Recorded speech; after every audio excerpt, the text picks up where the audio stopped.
நண்பர்கள் அனைவருக்கும் வணக்கம். கடுமையான தாக்குதல் நண்பர்களே, பதற்றம் அப்படின்னே சொல்லலாம். இந்திய ராணுவம் சுற்றி வளைச்சிருக்காங்க.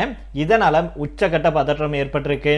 இதை பற்றிய லேட்டஸ்டான தகவலையும் அதை தொடர்ந்து பாத்தீங்கன்னா இந்தியாவை மட்டும் குறிவைக்கிறது நியாயமல்ல அப்படின்னு இந்தியா வெளுத்து கட்டியிருக்காங்க, அதிரடி காமிச்சிருக்காங்க.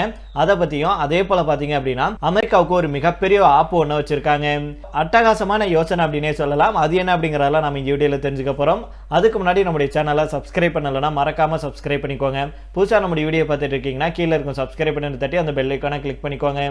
அதே போல ஃபேஸ்புக், இன்ஸ்டாகிராமில் நம்ம வீடியோக்கள் போட்டுட்டு வரோம். அங்கேயும் நீங்கள் தவறாமல் ஃபாலோ பண்ணிக்கோங்க. ஜம்மு காஷ்மீரில் ஜெய்ஷ்-இ முகமது இயக்கத்துடைய பயங்கரவாதிகளை பாதுகாப்பு படையினர் சுற்றி வளைச்சிருக்காங்க. இதை பற்றி தான் தெளிவாக தெரிஞ்சுக்க போகிறோம். ஜம்மு காஷ்மீருடைய கிஸ்த்வார் மாவட்டத்தில் இருக்கும் சோனார் அப்படிங்கிற மலை கிராமத்தில் ஜெய்ஷ்-இ முகமது இயக்க பயங்கரவாதிகளுடைய நடமாட்டம் அதிகமாக இருப்பதாக நம்முடைய பாதுகாப்பு படையினருக்கு ரகசிய தகவல் ஒன்று கிடைச்சிருக்கு. இதனை எடுத்து உடனடியாக அந்த குறிப்பிட்ட பகுதியை பாதுகாப்பு படையினர் சுற்றி வளைச்சிருக்காங்க.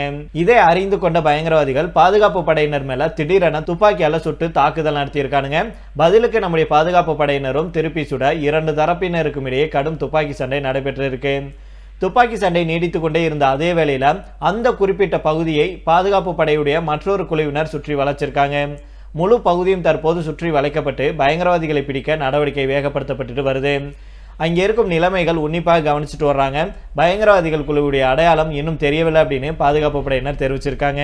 இந்த நிலையில தான் துப்பாக்கி சூடு நடந்து நம்முடைய ராணுவத்தினர் சுற்றி வளைச்சாங்களே பயங்கரவாதிகளை. அந்த சமயத்துல பாத்தீங்க அப்படின்னா பாதுகாப்பு படையினர் மேல பயங்கரவாதிகள் துப்பாக்கி சூடு நடத்தியிருக்காங்க. இதுல நம்முடைய ராணுவ வீரர் வீர மரணமும் அடைஞ்சிருக்காங்க. ஜம்மு காஷ்மீர்ல தேடுதல் வேட்டையின் போது பயங்கரவாதிகள் துப்பாக்கியால சுட்டத்துல ராணுவ வீரர் வீர மரணம் அடைஞ்சிருக்கிறாரு. தப்பியோடிய பயங்கரவாதிகளை ராணுவத்தினர் பல்வேறு குழுக்களாக தேடிட்டு வர்றாங்க. ஜம்மு காஷ்மீர் கிஸ்த்வார் மாவட்டம் சிங்போரா பகுதியில் பயங்கரவாதிகள் நடமாட்டம் இருப்பதாக பாதுகாப்பு படையினருக்கு இன்னொரு தகவல் ஒன்று கிடைச்சிருக்கு. இதனை எடுத்து அந்த குறிப்பிட்ட பகுதியில் பாதுகாப்பு படையினர் குழுக்களாக பிரிந்து தேடுதல் வேட்டையில ஈடுபட்டிருக்காங்க. பாதுகாப்பு படையினர் வருவதை அறிந்த பயங்கரவாதிகளுடைய குழுவினர் திடீரென துப்பாக்கியால சுட்டு தாக்குதல் நடத்தியிருக்காங்க. அவர்களுக்கு பதிலடி தரும் வகையில பாதுகாப்பு படையினரும் திருப்பி சுட்டிருக்காங்க. இரு தரப்புக்கு இடையிலான இந்த சண்டை பல மணி நேரம் நீடிச்சிருக்கு. சண்டையில பாதுகாப்பு படையினர்ல 8 பேர் படுகாயம் அடைஞ்சிருக்காங்க. ராணுவ வீரர் கஜேந்திர சிங் அப்படிங்கிறவரு துப்பாக்கி குண்டு பாய்ந்து வீரமரணம் அடைஞ்சாரு. அந்த பகுதியிலிருந்து தப்பியோடிய பயங்கரவாதிகளை தேடும் பணியை நம்முடைய பாதுகாப்பு படையினர் விரிவுபடுத்தியிருக்காங்க. அவங்க கூட உள்ளூர் போலீசாரும் சிஆர்பிஎஃப் படையினரும் இணைந்து தேடுதல் வேட்டையை நடத்திட்டு வர்றாங்க. இந்த நிலையில தான் ஜம்மு காஷ்மீர்ல பயங்கரவாதிகளை வேரோடு ஒழித்து கட்ட ராணுவமும் காஷ்மீர் போலீசாரும் இணைந்து ஒருங்கிணைந்து செயல்பட்டு வர்றாங்க அப்படிங்கிற குறிப்பிடத்தக்கது. இதை தொடர்ந்து அடுத்த செய்தியாக பார்த்தோம் அப்படின்னா ரஷ்யா கிட்ட இருந்து கச்சா எண்ணெய் வாங்கக்கூடாது அப்படிங்கறக்காக இந்தியாவை மட்டும் குறிவச்சு அமெரிக்காவும் ஐரோப்பிய யூனியனும் பல்வேறு தடைகளை விதிக்கிறது நியாயம் இல்லை அப்படின்னு நம்முடைய வெளியுறவுத்துறை அமைச்சர் எஸ் ஜெய்சங்கர் அவர்கள் கடுமையாக தாக்கியிருக்கிறாரு. ரஷ்யா கிட்ட இருந்து கச்சா எண்ணெய் வாங்குறத நிறுத்த கோரி நம் நாட்டுக்கு அமெரிக்கா தொடர்ந்து அழுத்தம் கொடுத்துட்டு வருது.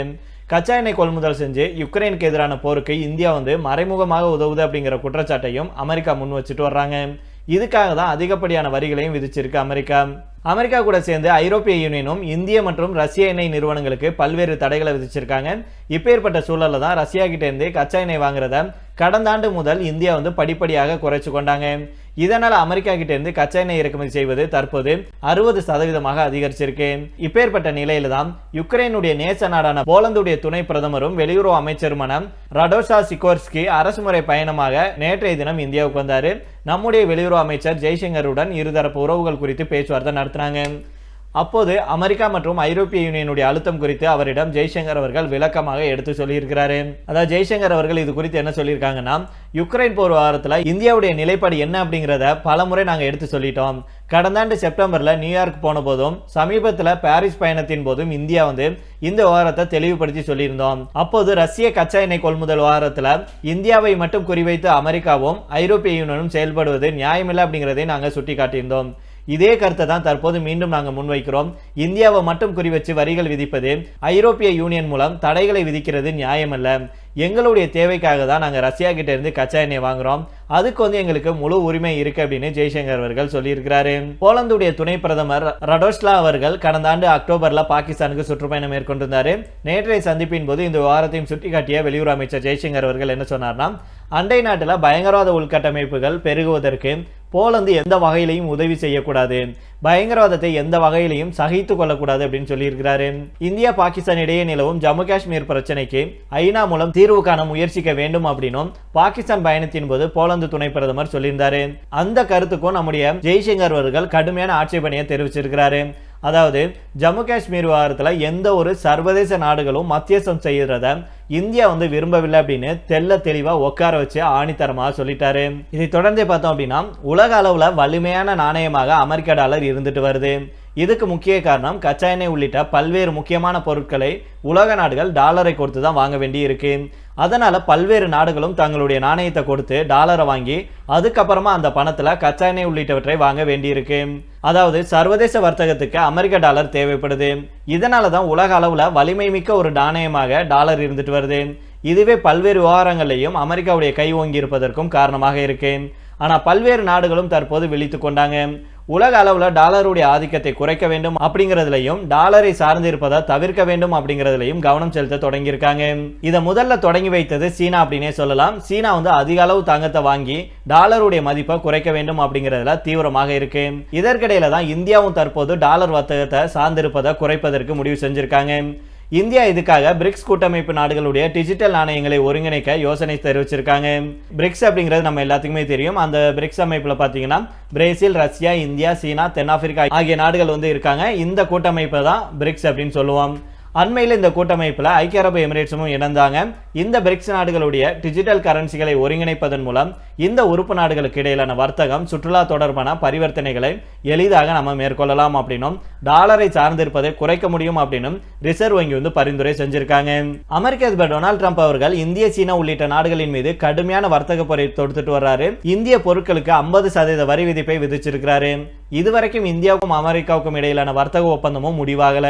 இப்பேற்பட்ட சூழல்ல தான் ட்ரம்புடைய வரி விதிப்பு கொள்கையால பிரிக்ஸ் நாடுகள் கடுமையாக பாதிக்கப்பட்டிருக்காங்க. அதனால பிரிக்ஸ் அமைப்பில் இடம்பெற்றுள்ள நாடுகளுடைய மத்திய வங்கிகள் தங்கள் டிஜிட்டல் நாணயங்களுக்குள்ள ஒரு ஒருங்கிணைப்பை கொண்டு வர வேண்டும் அப்படின்னு ரிசர்வ் வங்கி ஒரு ஆலோசனையை தெரிவிச்சிருக்காங்க. இந்த ஒருங்கிணைப்பு மட்டும் வந்துருச்சுன்னா இந்த நாடுகளுக்கு இடையிலான வர்த்தகத்துக்கு அமெரிக்க டாலரை சார்ந்திருக்க வேண்டிய தேவையில்லை. இந்த ஆண்டு இந்தியா தலைமையேற்று பிரிக்ஸ் உச்சி மாநாட்டை நடத்த இருக்கு. இந்த மாநாட்டின் போது இது தொடர்பான முக்கியமான முடிவு எடுக்கப்படும் அப்படின்னு சொல்லப்படுது. ஏற்கனவே பிரிக்ஸ் கூட்டமைப்பு அமெரிக்காவுக்கு எதிரான ஒரு அமைப்பு அப்படின்னு ட்ரம்ப் அவர்கள் விமர்சனம் செஞ்சுட்டு வர்றாரு. இப்பேற்பட்ட சூழல தான் பிரிக்ஸ் நாடுகள் தங்களுடைய வர்த்தகத்துக்கு டாலர் இல்லாம தங்களுக்கு இடையிலான டிஜிட்டல் கரன்சிகளை ஒருங்கிணைக்க வேண்டும் அப்படின்னு ரிசர்வ் வங்கியுடைய ஆலோசனை இப்போ முக்கியத்துவம் பெற்றிருக்கு அப்படின்னே சொல்லலாம். அதனால அமெரிக்க டாலருக்கு குட் பை சொல்ல தயாராக இருக்கு இந்தியா அப்படின்னும் ரிசர்வ் வங்கியுடைய இந்த அட்டகாசமான யோசனை அமெரிக்காவுக்கு ஒரு மிகப்பெரிய ஆப்பு ஒன்று வச்சிருக்காங்க அப்படின்னே சொல்லலாம். பிரிக்ஸ் கரன்சியை ரொம்ப நாளா கொண்டுட்டு வரணும் அப்படின்னு ரஷ்யா, சீனா, இந்தியா எல்லாம் முடிவு பண்ணிட்டு இருக்காங்க. இப்பேற்பட்ட சூழ்நிலையில தான் இந்த ஒரு யோசனை சொல்லியிருக்காங்க. ரிசர்வ் வங்கியே இப்படி ஒரு யோசனை சொல்லியிருக்கிறது கண்டிப்பாக ஒரு மிகப்பெரிய ஒரு திருப்பு முனையாக அமையும் அப்படின்னே சொல்லலாம். அதனால அமெரிக்காவுக்கு, அதாவது ட்ரம்ப் அவர்கள் தன்னுடைய ஈகோனாலையும் தன்னுடைய அடாவடித்தனத்தினாலையும் அடுத்தடுத்து சம்பவங்களை செஞ்சுட்டு வர்றாரு. யாரு என்னன்னு பார்க்காம தான் நினைச்சதுதான் கரெக்ட் அப்படின்னு சொல்லி தன்னுடைய ஆட்டத்தை ஆரம்பிச்சிருக்கிறாரு. அவருடைய ஆட்டத்தை முடிவுக்கு கொண்டுட்டு வரணும்னா அமெரிக்காவுடைய சாம்ராஜ்யத்தையே நம்ம காலி பண்ணணும் அப்படின்னு இப்போ எல்லா நாடுகளும் முடிவு செஞ்சிருக்காங்க. அதைத்தான் இப்போ பிரிக்ஸ் நாடுகளும் கையில் எடுத்திருக்காங்க. அந்த வகையில தான் பிரிக்ஸ் நாணயத்தை பயன்படுத்தி அமெரிக்க டாலரை ஒழிச்சு கட்டி அமெரிக்காவுடைய அடிமடியிலே கை வச்சு அமெரிக்காவுடைய கதையை முடிக்க வேண்டும் அப்படின்னு நினைச்சிருக்காங்க. கண்டிப்பாக ட்ரம்ப் அவர்கள் இப்படியே ஆட்டம் போட்டுட்டு இருந்தார்னா அமெரிக்காவுடைய சாம்ராஜ்யமே அழிஞ்சு போயிடும் அப்படிங்கிறதுல எந்த மாற்று கருத்துமே இருக்க முடியாது. இது பத்தாததுக்குன்னு அவர் என்ன பண்ணிட்டு இருக்கிறாரு, இப்போ தங்களுடைய கூட்டாளி நட்பு நாடான ஐரோப்பிய நாடுகளையும் பகைத்து கொள்ள ஆரம்பிச்சிட்டாரு. அந்த நாடுகள் எல்லாமே இப்போ ட்ரம்ப் மேல கடும் அதிருப்தியில இருக்காங்க. அவங்க எல்லாம் இத்தனை நாட்களாக என்ன நினைச்சிட்டு இருந்தாங்கன்னா, ட்ரம்ப் அவர்கள் நம்ம மேல, மற்ற நாடுகள் மேலதான் அவர் ஆக்ஷன் எடுப்பாரு, நம்ம மேல எந்த ஒரு ஆக்ஷனையும் எடுக்க மாட்டாரு, வரிய போட மாட்டார் அப்படின்னு நினைச்சிட்டு இருந்தாங்க. ஆனா மனுஷன் அவங்களுடைய நினைப்புல மண்ணள்ளி போட்டார் அப்படின்னு தான் சொல்லணும். அவங்க மேலையும் கூடுதலாக 10% வரிய போட்டு அவங்களுக்கும் ஒரு மிகப்பெரிய அதிர்ச்சியை ட்ரம்ப் அவர்கள் கொடுத்திருக்கிறாரு. அதனால ஐரோப்பிய நாடுகள் எல்லாம் இப்ப சேர்ந்து அமெரிக்காவுக்கு ஆப்பு வைப்பாங்க. வச்சாலும் அதுல ஆச்சரியப்படுறதுக்கு ஒண்ணுமில்லை அப்படிங்கறதான் நம்முடைய கருத்தாக இருக்கு. நீங்க என்ன நினைக்கிறீங்க அப்படிங்கிறத கீழே உள்ள கமெண்ட் பாக்ஸ்ல சொல்லுங்க. மீண்டும் நாளை வேறொரு செய்திகளுடன் உங்களை சந்திக்கிறேன். நன்றி, வணக்கம்.